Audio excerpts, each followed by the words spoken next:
E aí pessoal, tudo bem com vocês? Hoje mais um vídeo aqui no canal, segunda-feira, começando a semana e falando de boas empresas.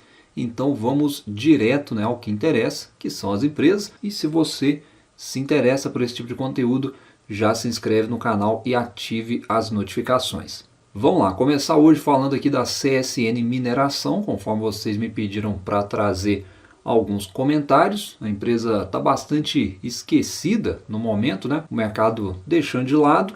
No ano até está valorizada, mas desde o IPO aí em 2021 está com uma desvalorização bem relevante. E hoje a opinião aí dos analistas que fazem a cobertura é de pessimismo. Olhando aqui no Status Invest, o consenso de mercado tem 11 analistas que fazem o acompanhamento hoje da empresa e apenas um está recomendando compra das ações. O resto está só aguardando ou recomendando venda. Olhando projeções aqui de dividendos, muita gente espera por bons dividendos da empresa, dado aí o bom yield de 2022. Então a gente tem uma projeção aí de cerca de 8,5% para 2023, o que não está nada mal se acontecer, para quem já está posicionado. E já para 2024, um yield menor. O mercado precificando queda nos lucros aí da empresa.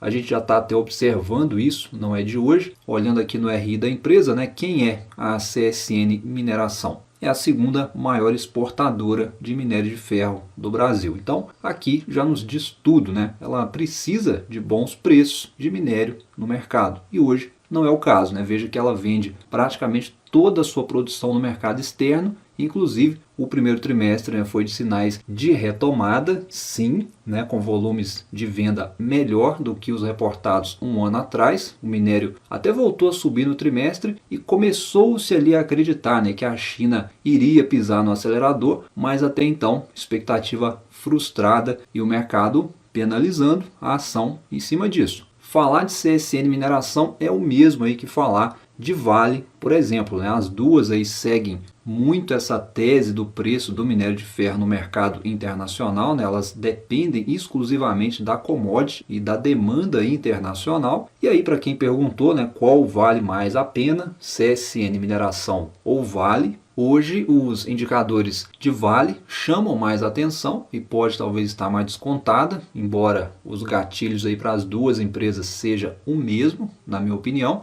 Então, se por acaso você está com CSN Mineração na carteira, acho que não faz sentido trocar por Vale. E da mesma forma, se você está com a Vale na carteira, não vejo sentido trocar pela CSN, porque a tese é basicamente a mesma. Mas se você está estudando ainda essas empresas, eu particularmente começaria aí pela Vale, respondendo aí quem perguntou. Mas ainda sobre a CSN Mineração, uma coisa que me perguntaram bastante também é se ainda vamos ter mais dividendos em 2023. É possível que sim, mas quem está esperando aí uma data com, por exemplo, aí já é incerto a gente cravar alguma coisa agora, principalmente para esse mês ou para o mês de agosto. Como ela não tem muito histórico para a gente se embasar, é difícil falar alguma coisa nesse sentido. E com isso eu lembro para você o seguinte, mineração é cíclico, conforme eu já falei aqui umas 1000 vezes, depende exclusivamente da demanda na China e os gordos dividendos, entre aspas, aí, dependem de bons resultados. Se a sua carteira tem espaço aí para minério de ferro, se você já tem uma carteira consolidada em setores perenes, eu acho que vale a pena sim você estudar essas empresas de mineração. Mas se não,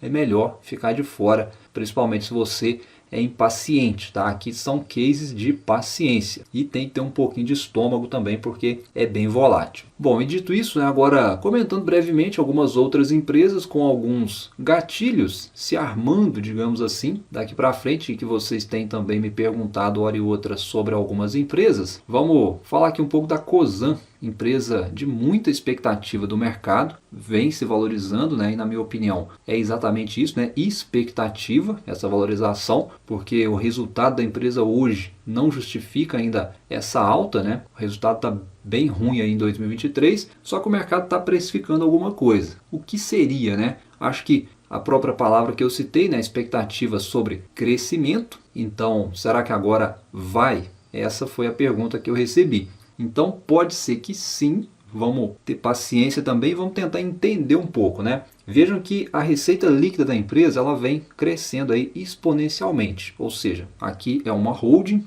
uma holding, basicamente, ela faz investimentos em outras empresas, a Cosan investe em várias, como a gente já comentou aqui em vídeos passados. Então, num primeiro momento, nós temos alavancagem alta por conta dos investimentos, e aí você olha, né, se a receita está subindo, tem que subir. E feito esses investimentos, né, que impulsionaram e vem impulsionando a receita, espera-se que a empresa comece a transformar a receita em lucro em algum momento. Então, os gatilhos aí para a empresa, né, seriam as empresas investidas que podem começar a entregar melhores resultados, a própria queda de juros, né, se vier, vai fortalecer essa questão aí do endividamento, porque juros baixos é menores custos aí com dívida, além ainda de futuros IPOs que estão por vir. A empresa pode fazer aí mais algum IPO de suas controladas, né? Talvez a Move ou a Compass. E como eu dizia, né, sobre expectativas. A empresa, por mais que tenha derrapado no lucro em 2023, a parte operacional vem muito bem. O EBITDA é crescente e já faz frente aí ao endividamento, né, que já sinaliza para a queda. E se a gente olhar projeções, nós temos aí um EBITDA em evolução, seguindo, e o endividamento podendo chegar em níveis bem mais saudáveis. São só projeções, ninguém sabe, mas se a gente olhar só os indicadores que a gente tem hoje, né, que é fato, né, o que a gente já sabe, a gente observa que o EBITDA atual e a dívida atual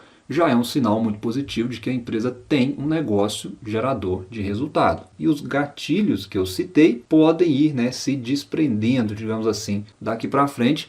E ainda falando de empresas no radar, que vocês sempre me pedem para trazer, não sei se vocês têm percebido, mas as ofertas de ações elas têm ganhado fôlego em 2023. Ou seja, uma oferta de ações ela acontece depois, né, que a empresa faz um IPO, se ela quiser captar mais recursos, né, conhecido no mercado como follow-on. Ou seja, o que isso quer dizer? Né? Quer dizer que as empresas estão otimistas quanto à melhora do mercado. E essas captações elas abrem espaço não só para o crescimento das empresas que estão fazendo a oferta, mas também para os agentes envolvidos. Quem seria, né, esses agentes envolvidos? A B3, por exemplo, é uma delas, né? Está diretamente envolvida aí nesse contexto de mercado de capitais. Ainda falando de ofertas aí de ações, né, os agentes que coordenam essas ofertas também ganham. Podem ganhar, né, melhor dizendo. Aqui no Brasil a gente tem nomes fortes, como por exemplo o BTG, e até mesmo, né, os grandes bancos aí como o Itaú, indo até nomes mais desconhecidos aí, entre aspas, como BR Partners, que é uma ação, né, uma empresa aí bem fora do radar e que participa diretamente aí desses processos de ofertas de ações e emissões, né, que se o mercado de capitais retomar, deve surfar aí essa retomada. O setor financeiro aí como um todo pode seguir muito bem.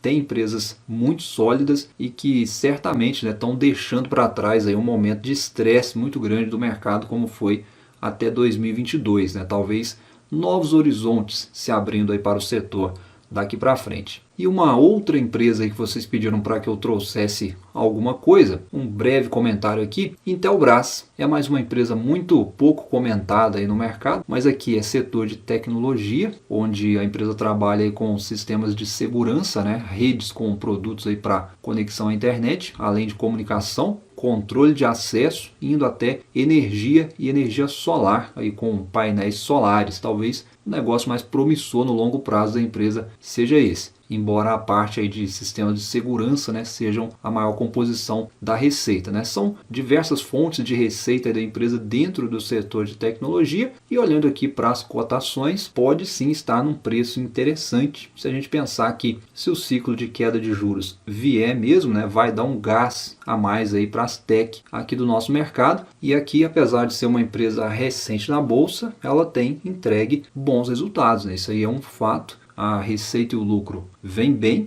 crescendo. O EBITDA também está bonito aí na fita, né? E se confrontado com o endividamento, dívida e EBITDA, né? A dívida até subiu um pouquinho, mas ainda é negativa, né? O que para uma empresa de tecnologia é muito bom não ter dívida. E olhando projeções, aí melhora muito mais se essas projeções se concretizarem, né? É mais EBITDA e muito mais caixa líquido, segundo as projeções do consenso de mercado. São bons indicadores aí para a empresa, tá? Então, para quem perguntou, né, eu acho que vale a pena o estudo, tá bom? Mas Caso você seja investidor iniciante na Bolsa de Valores, acho que tem outras empresas, tem coisa melhor para olhar, tá bom? Foco aí na sua estratégia de consolidação da carteira primeiro e depois você olha aí outros negócios, talvez para, quem sabe, buscar um upside a mais para os seus investimentos. Intelbras tem potencial, mas o doméstico tem que engrenar. Então por hoje foi isso, né? Mais algumas empresas aí que vocês me pediram para comentar aqui no canal. Um abraço, bons estudos e a gente se fala no próximo vídeo. Até lá!